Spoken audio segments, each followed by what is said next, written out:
نحمدہ ونصلی علی رسولہ الکریم اما بعد فاعوذ باللہ من الشیطان الرجیم بسم اللہ الرحمن الرحیم۔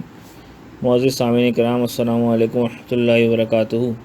آج ہمارے اس 15 روزہ دینی و تربیتی کورس کا دوسرا سبق ہے اور اس کا موضوع حدیث۔ سب سے پہلے حدیث کے حوالے سے چند باتیں کر لی جائیں۔ سب حضرات کو معلوم ہے کہ بلا شبہ قرآن پاک دین و شریعت کی اصل ہے اور بنیاد ہے، اور ادلہ شرع میں وہی سب سے زیادہ مقدم ہے، مگر اس کا کام، قرآن پاک کا کام صرف اصول بتلانا ہے۔ اس کی تفصیل اور توضیح و تشریح حدیث و سنت کا وظیفہ ہے۔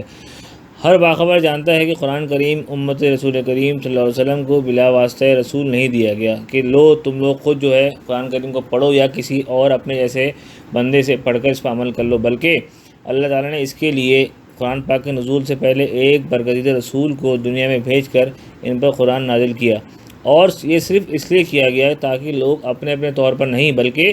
صرف رسول صلی اللہ علیہ وسلم کے بیان اور تشریح کی روشنی میں اللہ کی اس کتاب کو سمجھیں۔ چنانچہ قرآن پاک ہی میں ارشاد ہے، وَأَنزَلْنَا إِلَيْكَ الذِّكْرَ لِتُبَيِّنَ لِلنَّاسِ مَا نُزِّلَ إِلَيْهِمْ وَلَعَلَّهُمْ يَتَفَكَّرُونَ، اور نازل کیا ہم نے آپ کے پاس ذکر تاکہ آپ کھول کھول کر بیان کریں لوگوں کے واسطے اس چیز کو جو نازل کی گئی ان کی طرف، اور تاکہ وہ غور و فکر کریں۔ اچھا، اور پھر اس کے بعد قرآن پاک ہی کے ذریعے رسول کے فرائض اور ان کے منصب سے دنیا والوں کو آگاہ کیا گیا، اور بار بار اعلان کیا گیا کہ یہی تم کو قرآن کے کلمات و حروف سنائیں اور یاد کروائیں گے، اور یہی تم کو اس کے معنی و مطالب اور رموز بھی بتائیں گے۔ چنانچہ ایک جگہ ارشاد ہوا، کما ارسلنا فیکم رسولا منکم یتلو علیکم آیاتنا ویزکیکم ویعلمکم الکتاب والحکمہ ویعلمکم ما لم تکونوا تعلمون، جیسا کہ بھیجا ہم نے تم میں ایک رسول تم ہی میں سے کہ پڑھتا ہے تم پر ہماری آیتیں اور تم کو پاک کرتا ہے اور سکھاتا ہے تم کو کتاب و حکمت، اور سکھاتا ہے تم کو وہ باتیں جو تم نہیں جانتے تھے۔ دوسری جگہ ارشاد فرمایا اللہ تعالیٰ نے، لقد من اللہ علی المؤمنین اذا بعث فیہم رسولا من انفسہم یتلو علیہم آیاتہ ویزکیہم ویعلمہم الکتاب والحکمہ وان کانوا من قبل لفی ضلال مبین۔ تحقیق اللہ تعالیٰ نے مومنین پہ احسان کیا جب بھیجا ان میں سے رسول انہی کے لوگوں میں سے جو ان پر اللہ تعالیٰ کی آیتوں کو تلاوت کرتا ہے اور ان کو پاک کرتا ہے اور ان کو کتاب و حکمت کی تعلیم دیتا ہے، اور اس سے پہلے وہ لوگ بے شک بدترین گمراہی میں تھے۔ تیسری جگہ ارشاد ہوتا ہے، هو الذی بعث فی الامیین رسولا منہم یتلو علیہم آیاتہ ویزکیہم ویعلمہم الکتاب والحکمہ وان کانوا من قبل لفی ضلال مبین۔ یہ بھی پچھلی جو آیت گزری اسی کی طرح کا ارشاد ہے کہ وہی ذات ہے جس نے بھیجا لوگوں میں جو کہ ان پڑھ تھے رسول انہی میں سے، یتلو علیہم آیاتی، اور جو ان کے سامنے ان پر تلاوت کرتا ہے اللہ تعالیٰ کی آیتوں کو، اور یزکیہم، اور ان کا تزکیہ فرماتا ہے، ویعلمہم الکتاب والحکمہ، اور ان کو کتاب و حکمت کی تعلیم دیتا ہے، وان کانوا من قبل لفی ضلال مبین، اور اس سے پہلے یہ لوگ کھلی گمراہی میں تھے۔ ان تمام جو تین آیتیں پیچھے گزری، اس میں دو باتیں الگ الگ ذکر کی گئی۔ نمبر ایک کیا ہے؟ تلاوت آیات، وہ تو صاف ظاہر ہے، اس کا مطلب کیا ہے کہ تلاوت آیات یعنی قرآن پاک کی تلاوت کرنا۔ اور دوسرے نمبر پہ کیا ہے؟ تعلیم کتاب۔ اس کی طرف غور کرنا مقصود ہے کہ اس کی کیا مراد ہے۔ یقیناً اس سے مراد اس کی آیات کی تشریح، اس کے معنی و مطالب کی توضیح اور آیات کے حکم اور احکام کا بیان کرنا ہے۔ بس جب قرآن ہی سے یہ معلوم ہو چکا کہ آپ صلی اللہ علیہ وسلم کے فرائض رسالت میں جس طرح الفاظ و کلمات قرآن کی تلاوت و تبلیغ ہے، اسی طرح اس کے معنی مطالب کی تشریح کرنا بھی فرائض رسالت میں داخل ہے، تو لازمی طور پر یہ بات بھی ہمیں ماننی پڑے گی جس طرح متن قرآن حجت ہے، اسی طرح اس کی نبی تشریحات بھی حجت ہے اور واجب القبول ہے۔ لہٰذا جو کوئی حدیث کی حجت کی نفی کرے تو وہ اسلام سے خارج ہوگا۔ قرآن پاک کی طرح حدیث رسول صلی اللہ علیہ وسلم بھی حجت ہے۔ اچھا، اب یہ بات تو سمجھ میں آ گئی کہ حدیث رسول کریم صلی اللہ علیہ وسلم بھی حجت ہے۔ اب یہ بات کہ آپ صلی اللہ علیہ وسلم نے قرآن پاک کی تعلیم دو طریقے سے دی ہے۔ ایک تو یہ کہ آپ صلی اللہ علیہ وسلم نے اپنے فعل و عمل سے بھی اس پر عمل کرنا سکھلایا ہے اور اس کا مفہوم سمجھایا ہے، اور دوسری صورت کیا ہے کہ اس کی قولی تشریح فرمائی ہے۔ اپنی تشریح کی صورت تو یہ تھی کہ قرآن پاک میں ایک جگہ حکم نازل ہوا، آپ صلی اللہ علیہ وسلم نے اس حکم پر عمل کر کے لوگوں کو دکھلا دیا گیا، اور اس کی وجہ سے کیا ہوتا تھا کہ الفاظ قرآن کا مفہوم بھی متعین ہو جاتا تھا، اور جس بات کا حکم ہوا ہے اس کا عملی اقصا بھی لوگوں کے آنکھوں کے سامنے آ جاتا تھا۔ مثلاً قرآن پاک میں اقامت صلاۃ کا تاکیدی حکم نازل ہوا، اور اس کے ارکان اور بعض اجزائے ترکیبی مثلاً قیام، رکوع، سجود، قرات وغیرہ کا ذکر بھی قرآن پاک میں کیا گیا، مگر ان اجزاء کو کس خاص ترکیب کے ساتھ ادا کرنا ہے اس کو حکم قرآن پاک میں کہیں بھی نہیں کیا گیا، بس ان اجزاء کو خاص ترکیب کے ساتھ باہم مربوط کر کے نماز قائم کرنے کی خاص شکل آپ صلی اللہ علیہ وسلم کے عمل سے ہی متعین ہوئی۔ قرآن پاک میں اقیم الصلاۃ کا حکم دیکھ کر ہر شخص کے دل میں سوال پیدا ہونا ضروری ہے کہ اس حکم پر کس طرح عمل کیا جائے گا اور اقامت صلاۃ کا کیا طریقہ ہے۔ چنانچہ آپ صلی اللہ علیہ وسلم کا ارشاد صلو کما رأیتمونی اصلی، تم جس طرح مجھے نماز پڑھتے ہوئے دیکھتے ہو اسی طرح نماز پڑھو، گویا اسی سوال کا جواب ہے۔ نیز حکم اقیم الصلاۃ کی اس عملی تشریح کے علاوہ کبھی کبھی آپ نے اقامت صلاۃ کی ترکیب زبانی بھی ارشاد فرمائی ہے۔ یہ تو ایک مثال ہو گئی کہ عملی تشریح کی۔ اچھا، اب بات آتی ہے قولی تشریح کی، تو اس کی پھر دو صورتیں ہیں۔ ایک تو یہ کہ قرآن پاک کی کسی آیت کا ذکر یا اس کی طرف اشارہ کر کے اس کی تفسیر یا اس کے حکم مستنبط ہوتا آپ صلی اللہ علیہ وسلم اس کو بیان فرما دیتے تھے، اور دوسری صورت یہ ہوتی تھی کہ اپنے وحوی علم اور فہم مخصوص کی بنا پر جو استفادہ آپ نے قرآن کریم سے کیا اس کو آیت کا حوالہ دیے بغیر یا اسی طرف اشارہ کیے بغیر بیان فرما دیتے تھے۔ پہلی صورت کی مثال کہ آپ صلی اللہ علیہ وسلم نے ایک جگہ ارشاد فرمایا، قیامت کے دن حضرت نوح علیہ السلام کو حق تعالیٰ پکارے گا، وہ کہیں گے لبیک و سعدیک یا رب، خدا پوچھے گا تم نے ہمارا پیغام پہنچا دیا تھا؟ وہ جواب دیں گے ہاں۔ اس کے بعد ان کی امت سے پوچھا جائے گا کہ تمہارے پاس نوح علیہ السلام نے ہمارا پیغام پہنچایا تھا یا نہیں؟ تو وہ کہیں گے کہ ہمارے پاس تو کوئی ڈرانے والا آیا ہی نہیں۔ تب خدا تعالیٰ حضرت نوح علیہ السلام سے مخاطب ہوں گے کہ تمہارے حق میں کون گواہی دے گا؟ وہ عرض کریں گے کہ محمد صلی اللہ علیہ وسلم اور ان کی امت۔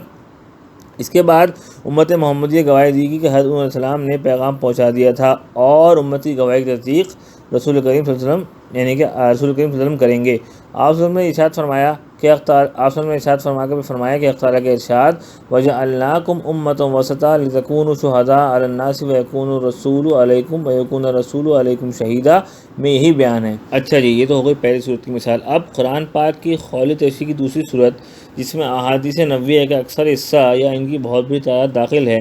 اچھا، اب اس میں یہ دوسری بات ہے کہ ایسی حدیثوں کو قرآن ماخذ اپنے علم و عقل کی کوتاہی اور قصور فہم کی وجہ سے ہمیں سمجھ میں نہ آئے، لیکن ایسی حدیثوں کی تعداد بھی کم نہیں ہے جن کا قرآن ماخذ تھوڑی توجہ اور تعامل سے سمجھ میں آ جاتا ہے۔ الغرض اگر کسی بھی حدیث کو پڑھ کر ہمیں اس کو قرآن ماخذ سمجھ میں نہ آئے تو یہ ہماری کم فہمی ہے۔ اس میں جو ہے وہ کبھی بھی یہ سمجھنا چاہیے کہ یہ قرآن پاک سے ہٹ کر ہے، بلکہ ہر حدیث جو آپ صلی اللہ علیہ وسلم کی ہے لازمی بات ہے وہ اللہ تعالیٰ کی وحی اور قرآن پاک کے اندر سے استفادہ ہی کیا ہوا ہے، اور جو آپ صلی اللہ علیہ وسلم کا اپنا وحی علم ہے وہ بھی اللہ تعالیٰ کی طرف سے ادا کیا گیا ہے، اس لیے کبھی بھی اس کے بارے میں کوئی غلط سوچ نہیں رکھنی چاہیے۔ اچھا جی، اب اس کی مثال آپ صلی اللہ علیہ وسلم کا ایک ارشاد ہے لا یؤمن احدکم حتی یکون ہواہ تبعا لما جئت بہ، تم میں سے کوئی اس وقت تک صاحب ایمان نہیں ہوگا جب تک کہ اس کی خواہش اور رجحان اس تعلیم و ہدایت کی تابع نہ ہو جائے جس کو میں لایا ہوں۔ اچھا، اب اس حدیث کی نسبت سمجھنا تو بہت زیادہ آسان ہے، جیسے کہ ایک آیت میں اللہ تعالیٰ کا ارشاد ہے فلا وربک لا یؤمنون حتی یحکموک فیما شجر بینہم ثم لا یجدوا فی انفسہم حرجا مما قضیت ویسلموا تسلیما، قسم ہے تیرے رب کی کہ وہ لوگ کبھی مومن نہیں ہو سکتے یہاں تک کہ وہ تجھی کو منصف بنائیں ان جھگڑوں میں جو ان کے درمیان اٹھے ہیں، پھر وہ نہ پائیں اپنے دل میں کوئی حرج اس فیصلے کے بارے میں تم نے کیا، اور وہ اس کو خوشی سے تسلیم کر لیں۔ اب لازمی بات ہے، دیکھیں اس آیت کی تشریح مفہوم سے اس حدیث کا مفہوم بھی سمجھ میں آ رہا ہے۔ یہاں سے مجھے بات فرمائی کہ تم میں سے کوئی اس وقت صاحب ایمان نہیں ہو سکتا جب تک کہ اس کی خواہش اور رجحان اس تعلیم و ہدایت کے تابع نہ ہو جائے اس کو میں لائم لا۔ آپ صلی تعلیم و ہدایت لائیں وہ اللہ تعالیٰ ہی کی طرف سے ہے، اور اللہ تعالیٰ نے قرآن پاک میں ارشاد بھی فرما دیا کہ قسم ہے رب کی کہ وہ لوگ اس وقت تک مومن نہ ہوں گے جب تک وہ اپنے آپس کے جھگڑوں میں آپ صلی اللہ علیہ وسلم کو منصف نہ بنائیں اور پھر اس کو اپنے دین میں کوئی تنگی لائے بغیر ان کے فیصلے کو مانیں۔ تو آپ صلی اللہ علیہ وسلم کی حدیث سے بھی یہی مطلب نکل رہا ہے، قرآن پاک کی آیت سے بھی یہی مطلب نکل رہا ہے، تو اس سے تو بات آرام سے سمجھ میں آ رہی ہے کہ اس حدیث کا ماخذ یہ ہے۔ لیکن میں نے جیسے پہلے عرض کیا کہ بعض حدیثوں کو قرآن ماخذ جو آپ صلی اللہ علیہ وسلم جن حدیثوں میں آپ صلی اللہ علیہ وسلم نے قرآن پاک کی آیت کی طرف اشارہ نہیں کیا، بعض حدیثیں ایسی ہیں کہ جن کا ماخذ ہمیں سوچنے یا سمجھنے سے آ جاتا ہے ہمارے ذہن میں، لیکن بعض حدیثیں بلکہ اکثر حدیثیں ایسی بھی ہوتی ہیں جو ہم اپنی کم فہمی کی بنا پر ان کے قرآن ماخذ نہیں سمجھ سکتے، لیکن وہ بھی قرآن پاک سے اللہ تعالیٰ کی وحی سے اخذ کی گئی ہیں۔ لہذا اس سے یہ بات ثابت ہوتی ہے کہ قرآن کریم کی طرح حدیث رسول کریم صلی اللہ علیہ وسلم بھی حجت اصل میں حدیث و سنت کے منکرین کی اصل غلطی یہ ہے کہ انہوں نے رسول کی اصل حیثیت اور اس کے صحیح مقام کو سمجھا نہیں ہے۔ اگر وہ مقام نبوت کو سمجھنے اور نبی رسول کی معرفت حاصل کرنے کے لیے قرآن کریم ہی میں تدبر کریں تو انہیں معلوم ہو جائے گا کہ آپ صلی اللہ علیہ وسلم کی حیثیت صرف ایک پیغمبر اور پیام رساں ہی کی نہیں، بلکہ آپ مطاع، مطبوع، امام، ہادی، قاضی، حاکم، حکم وغیرہ بھی ہیں، اور قرآن ہی نے آپ کو ان حیثیتوں میں بیان بھی کیا ہے۔ اس کی چند مثالیں میں آپ حضرات کے سامنے پیش کرتا ہوں کہ قرآن پاک میں جا وجہ اہل ایمان کو مخاطب کر کے فرمایا گیا ہے، اطیعوا اللہ و اطیعوا الرسول، اللہ کی اطاعت کرو اور اس کے رسول کی اطاعت کرو۔ اسی طرح ایک اور جگہ ارشاد ہے، وما ارسلنا من رسول الا لیطاع باذن اللہ، اور نہیں بھیجا ہم نے کوئی رسول مگر اس واسطے کہ اس کی اطاعت کی جائے اللہ تعالیٰ کے فرمان کے مطابق، اللہ تعالیٰ کے فرمان سے۔ اسی جگہ ایک اور جگہ ارشاد ہے، وجعلناہم ائمۃ یہدون بامرنا، وجعلناہم ائمۃ یہدون بامرنا، اور ہم نے بنایا ان کو امام و پیشوا جو کہ ہدایت و رہنمائی کرتے تھے ہمارے حکم کے مطابق۔ اچھا جی، اسی جگہ ایک اور جگہ ارشاد ہے، وَمَن یُطِعِ اللَّهَ وَرَسُولَهُ فَقَدْ فَازَ فَوْزًا عَظِیمًا، جس نے اطاعت کی اللہ کی اور اس کے رسول کی، اس نے بڑی مراد پائی، وہ کامیاب ہو گیا۔ اور ایک اور جگہ ارشاد ہے، وَمَن يَعْصِ اللَّهَ وَرَسُولَهُ فَقَدْ ضَلَّ ضَلَالًا مُبِينًا، اور جس نے نافرمانی کی اللہ اور اس کے رسول کی، وہ بڑی کھلی گمراہی میں جا پڑا۔ ان چند مثالوں سے آپ سب کو مقام مرتبہ واضح ہو رہا ہے، جو کہ ان حضرات کے سامنے بیان کرنے کے لیے کافی ہے جو منکرین حدیث کا اقرار کرتے ہیں، وہ کہتے ہیں کہ حدیث حجت نہیں ہے۔ اللہ تعالیٰ ہم سب کو آپ صلی اللہ علیہ وسلم کے صحیح مقام کو سمجھنے اور آپ صلی اللہ علیہ وسلم کی حدیثوں کو پڑھنے، سمجھنے اور اس پر عمل کرنے کی توفیق عطا فرمائے۔ یہ چند ابتدائی باتیں ہو گئیں، اب سبق کی طرف آتے ہیں۔ آج کے سبق کی جو پہلی حدیث ہے اس کو میں پڑھتا ہوں پہلے۔ بسم اللہ الرحمن الرحیم۔ ان عمر بن الخطاب رضی اللہ عنہ قال سمعت رسول اللہ صلی اللہ علیہ وسلم یقول انما الاعمال بالنیات وانما لامرئ ما نوى فمن كانت هجرته الى الله ورسوله فهجرته الى الله ورسوله ومن كانت هجرته الى دنیا يصيبها او امرأة يتزوجها فهجرته الى ما هاجر الیہ۔ حضرت عمر بن خطاب رضی اللہ عنہ سے روایت ہے، فرماتے ہیں کہ میں نے آپ صلی اللہ علیہ وسلم کو فرماتے ہوئے سنا کہ اعمال کا دار و مدار، انما الاعمال بالنیات، اعمال کا دار و مدار نیتوں پر ہے، وانما لامرئ ما نوى، اور بے شک آدمی کو اسی کی نیت کے مطابق پھل ملتا ہے۔ فمن کانت ہجرتہ الی اللہ ورسولہ، پس جس شخص کی ہجرت اللہ اور اس کے رسول کی طرف یعنی اللہ اور اس کے رسول کے لیے ہوگی، فہجرتہ الی اللہ ورسولہ، تو اس کی ہجرت در حقیقت اللہ اور اس کے رسول ہی کے لیے ہوگی۔ ومن کانت ہجرتہ الی دنیا یصیبها او امرأۃ یتزوجها، اور مگر جس شخص کی ہجرت دنیا کو حاصل کرنے یا کسی عورت سے شادی کرنے کے لیے ہوگی، فہجرتہ الی ما ہاجر الیہ، تو اس شخص کی ہجرت اسی چیز کی طرف تصور کی جائے گی جس چیز کے لیے اس نے ہجرت کری۔ اب اس حدیث کا جو ترجمہ اوپر کیا گیا ہے وہ خود مطلب خیز ہے اور نفس مفہوم کے بیان کے لیے اس کے بعد کسی مزید تشریح کی حاجت نہیں، لیکن اس حدیث کی خصوصی اہمیت کا تقاضا یہ ہے کہ اس کے مطالب و فوائد پر کچھ بات کر لی جائے۔ اب دیکھیے، حدیث کا اصل منشا امت پر اس حقیقت کو واضح کرنا ہے کہ تمام اعمال کے صلاح و فساد کا مدار نیت پر ہے، یعنی عمل صالح وہی ہوگا اور اسی عمل کی اللہ کے یہاں قدر و قیمت ہوگی جس کا جو کرنا ہے وہ صالح نیت کے ساتھ ہو، اور جو عمل صالح کسی بری غرض اور فاسد نیت سے کیا گیا ہو وہ صالح اور مقبول نہیں ہوگا، بلکہ نیت کے مطابق فاسد اور مردود ہوگا، اگرچہ ظاہر نظر میں عمل صالح معلوم ہے، جیسے کہ ہجرت۔ اب کوئی شخص بالفرض اگر دارالکفر سے یعنی کہ کفار کی جگہ سے دارالایمان کی طرف ہجرت کرتا ہے اور اس کا منشا و مقصد یہ ہے کہ میں جو ہے یہاں پہ کافروں کے ملک میں میں اپنے اسلام پر صحیح طرح سے عمل نہیں کر پا رہا، تو میں ہجرت کر لیتا ہوں دارالایمان کی طرف تاکہ وہاں جا کے میں صحیح طریقے سے اسلام پر کاربند ہو جاؤں، تو پھر یہ اس کی نیت جو ہے صالح شمار ہوگی اور اس کو اس ہجرت کا بہت زیادہ اجر و ثواب ملے گا۔ مگر اگر کوئی شخص بالفرض وہ چاہے دارالکفر سے دارالایمان ہی کی طرف کیوں ہجرت کر رہا ہوں، مگر اس کی نیت یہ ہو کہ میں اس ملک سے دوسرے ملک کی طرف ہجرت کر لیتا ہوں جہاں پہ جو ہے وہ میرا کوئی دنیا فائدہ ہے، کوئی مالی فائدہ اپنا دیکھ رہا ہے، یا کوئی اور کسی طرح کا فائدہ دیکھ رہا ہے، یا پھر یہ ہے کہ وہ کسی عورت سے، جیسے کہ اس حدیث میں ارشاد ہوا کہ وہ کسی عورت سے شادی کرنا چاہ رہا ہے، تو پھر اس کی نیت اگر یہ ہوگی تو پھر اس کو اس ہجرت کا ثواب نہیں ملے گا، بلکہ اس کی ہجرت اسی کے لیے شمار ہوگی جس کی نیت کر کے وہ آیا ہے، چاہے وہ دارالکفر سے دارالایمان کی طرف کیوں نہ آ رہا ہو۔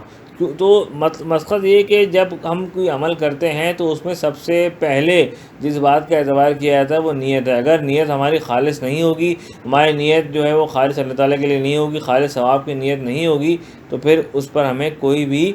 فائدہ نہیں ہوگا، چاہے ہم نے کتنے بڑے سے بڑا عمل کیوں نہ کریں، چاہے کیسا ہی عمل کیوں نہ کریں، اگر اس کی نیت ہماری خالص نہیں ہوگی۔ مثلا یہ کہ اگر ہم جو ہے وہ کوئی نیکی کا کام کر رہے ہیں، کوئی کار خیر کا کام کر رہے ہیں، لیکن اس میں ہماری نیت یہ ہے کہ لوگ ہمیں دیکھیں اور ہماری واہ واہ کریں، تو اس صورت میں ہمارے اس کام کا کوئی فائدہ نہیں ہے۔ مثلا یہ کہ ہم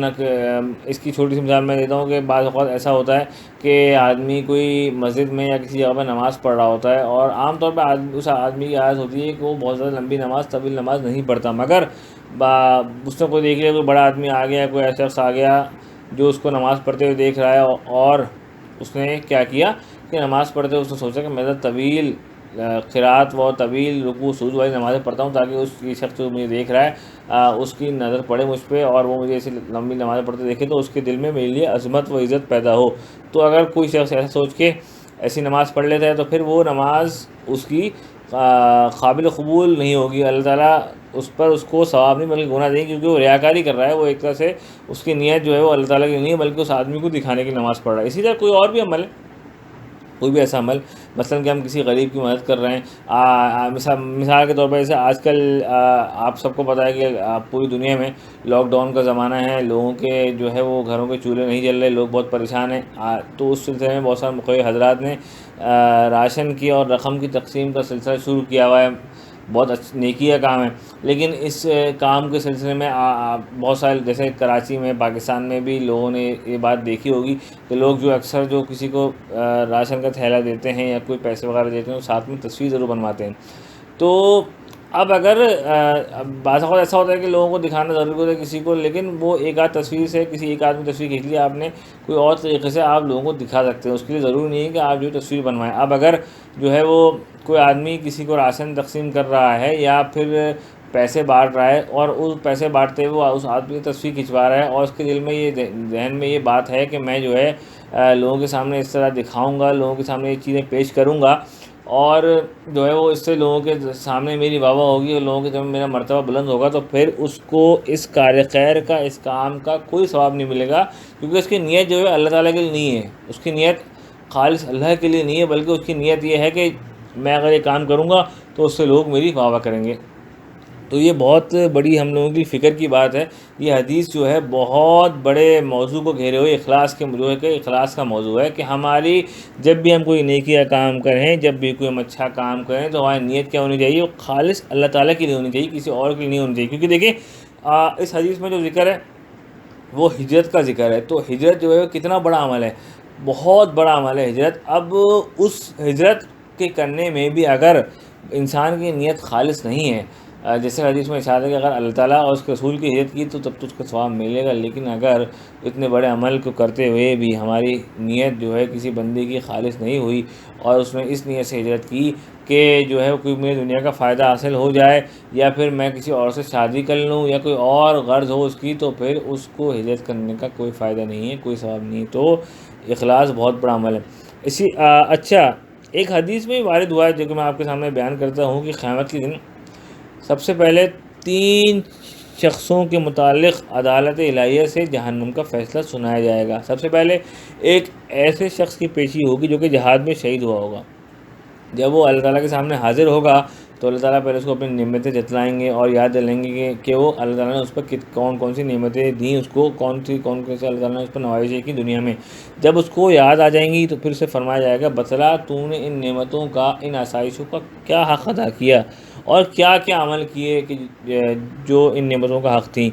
تو وہ عرض کرے، خداوند میں نے تیری راہ میں جہاد کیا اور تیری رضا کی خاطر میں نے اپنی جان عزیز تک قربان کر دی۔ تو اللہ تعالیٰ فرمائیں گے، تو جھوٹ بولتا ہے، تو نے صرف اس لیے جہاد کیا تھا کہ تو بہادر مشہور ہو جائے، تو دنیا میں تیری بہادری کی چرچا ہو چکا. مطلب یہ کہ اللہ تعالیٰ فرمائیں گے کہ تیری نیت جہاد کرنے کی یہ تھی کہ تو جہاد کرے اور شہید ہو جائے تو لوگ تجھے کہیں گے واہ کیا بندہ تھا. جیسے شہادت کا مرتبہ لوگوں کے درمیان تیری شہادت کی چرچے ہوں، تیری بہادری کی چرچے ہوں. اور وہ اللہ تعالیٰ فرمائیں گے وہ تیرا کام ہو چکا کہ تو جس نیت کی وجہ سے تو نے جہاد کیا تھا اور تو شہید ہوا تھا، وہ تیرا کام ہو چکا. دنیا میں لوگوں نے تجھے شہید بھی بول دیا اور تیری بہادری کی چرچی ہوئے، لہٰذا اب تجھے جو اس چیز کا ثواب تھا، جو اس چیز کا تو وہ مقصد تھا، وہ تجھے مل گیا. اب تو جا، تیرا ٹھکانہ جہنم ہے، اس کو جہنم میں ڈال دیا جائے گا اوندے منہ کر کے. الیاذ باللہ، اللہ تعالیٰ ہم سب کی حفاظت فرمائیں. اسی طرح ایک عالم دین اور عالم قرآن اللہ تعالیٰ کے سامنے حاضر کیا جائے گا. آپ سب کو پتہ ہے کہ عالم دین کا اور عالم قرآن کا کتنا بڑا مرتبہ ہے. اس سے بھی اللہ تعالیٰ پوچھیں گے کہ تو نے کیا عمل کی، تو وہ کہے گا میں نے تیرے دین اور تیری کتاب کے علم کو پڑھا اور پڑھایا اور یہ سب تیری رضا کے لیے کیا. تو اللہ تعالیٰ فرمائے گا تو جھوٹا ہے، تو نے تو عالم، قاری اور مولانا کہلوانے کے لیے سب کچھ کیا تھا، پھر بحکم خداوندی اس کو بھی دوزخ میں ڈال دیا گیا. دیکھیں کتنا بڑا افسوس کا مقام ہے کہ ایک عالم قرآن اور ایک عالم حدیث، وہ بھی جو ہے وہ اگر اس کی نیت ٹھیک نہیں ہوگی تو اس کو بھی کوئی فائدہ نہیں ہے. کہ اللہ تعالیٰ فرمانے کہ تو نے سب دین قرآن اور علم حدیث اور یہ سب چیز تو نے اس لیے حاصل کری کہ تجھے مولانا یا تجھے قاری کہا جائے، تو وہ سب دنیا میں کہا جا چکا، سب تیرا کام ہو چکا. اب جا، تیرا ٹھکانہ جہنم ہے، اس کو بھی اوندے منہ کر کے جہنم میں ڈال دیا جائے گا. اچھا جی، اب ایک تیسرا شخص ہوگا، اس کو بلایا جائے گا جس کو اللہ تعالیٰ نے دنیا میں بہت زیادہ مال دولت دیا ہوگا. اس سے بھی سوال کیا جائے گا تو نے کیا کیا. وہ عرض کرے گا خداوند میں نے خیر کا کوئی شعبہ ایسا نہیں چھوڑا جس میں تیری رضا جوئی کے لیے اپنا مال خرچ نہ کیا ہو. تو اللہ تعالیٰ فرمائیں گے تو جھوٹا ہے، تو نے صرف اس لیے مال خرچ کیا تھا کہ دنیا تجھ کو سخی کہے اور دنیا میں تیری بہت چرچا ہو کہ یہ شخص بہت سخی ہے. وہ کام بھی ہو چکا، اب اس کو بھی اوندے منہ جہنم میں ڈال دیا. اب دیکھیں کہ یہ تین بڑی بڑی چیزیں، کتنی بڑی چیزیں. نمبر ایک کیا، جو شخص جہاد کرتے ہوئے شہید ہو گیا، آپ سب کو پتہ ہے شہید کا کتنا بڑا مرتبہ ہے. اور دوسرے نمبر پہ کیا بتایا کہ ایک عالم دین جس کا اللہ تعالیٰ کیا جو کہ کہتے ہیں کہ علماء ورثۃ الانبیاء، علماء انبیاء کے وارث ہیں، وہ اس شخص کا. اور تیسرا کون، جو سخی، جو لوگوں کے سامنے اپنے لوگوں کے مدد کے لیے اپنا مال خرچ کرتا ہے، کار خیر میں خرچ کرتا ہے، وہ شخص. جیسے میں نے آپ کو پہلے بتایا کہ آج کل بھی ایسے حالات ہیں، اس کی میں نے مثال دی تھی. تو اب دیکھیں یہ تین بڑی بڑی شخصیتیں، ان سب کا عمل کتنا بڑا، لیکن نیت کے ٹھیک نہ ہونے کی وجہ سے ان کا جو عمل تھا وہ بیکار ہو گیا. کہ اللہ تعالیٰ نے فرمایا کہ تمہاری جو نیت تھی اس کے مطلب تمہیں بدلہ مل چکا. جیسے جہاد کرنے والا چاہ رہا تھا کہ مجھے شہید کہلایا جائے، وہ دنیا میں کہا جا چکا. عالم چاہ رہا تھا کہ مجھے عالم کہا جائے، اس کو دنیا میں عالم کہا جا چکا، مولانا کہا جا چکا. اور سخی شخص جو لوگوں کے درمیان خرچ کرنے والا تھا، اس کی یہ نیت ہوتی تھی کہ مجھے سخی کہا جائے، لوگ مجھے سخاوت کا چرچا کریں، وہ بھی ہو چکا. تو اللہ تعالیٰ نے کہا سب کو جہنم میں ڈال دو. تو یہ بہت بڑی جو ہے وہ اس کا مقام ہے فکر اور سوچ کا. آج کا جو میرا سبق تھا اس کی ابتدا اس حدیث سے کرنے کا مقصد بھی یہی تھا کہ ہم سب لوگ یہ جو ابھی ہم ایک چھوٹا سا ہم نے کام شروع کیا ہے یہ دینی تربیتی کورس کا، اور جو ہے وہ ہم دین کو سمجھنے کے لیے بیٹھے ہیں. تو ہم سب جو بھی اس کورس میں شریک ہیں اور اس سے استفادہ حاصل کر رہے ہیں، تو مجھ سمیت ہم سب کی نیت صرف اور صرف خالص یہ ہونی چاہیے کہ ہم جو ہے وہ کچھ دین کی باتیں سیکھیں اور اس پر عمل کریں اور دوسروں کو بھی سکھلائیں. کوئی بھی اور نیت نہیں ہونی چاہیے. تو ہم سب کو چاہیے کہ اپنی نیت کو خالص کر لیں اللہ تعالیٰ کے لیے، اور یہ نیت کریں کہ جب ہم کچھ باتیں سیکھیں گے تو انشاءاللہ اس پر عمل بھی کریں گے، اور آگے جو بھی لوگ جو ہم کو ملیں گے اور جو باتیں ہم سمجھیں گے وہ لوگوں کو سمجھائیں گے. اللہ تعالیٰ ہمیں اپنے دین کی صحیح سمجھ اور اس پر عمل کرنے کی توفیق عطا فرمائے. بس آج کے سبق کے لیے اتنا کافی ہے. انشاءاللہ اگلے سبق میں ملاقات ہوتی ہے. السلام علیکم ورحمۃ اللہ وبرکاتہ.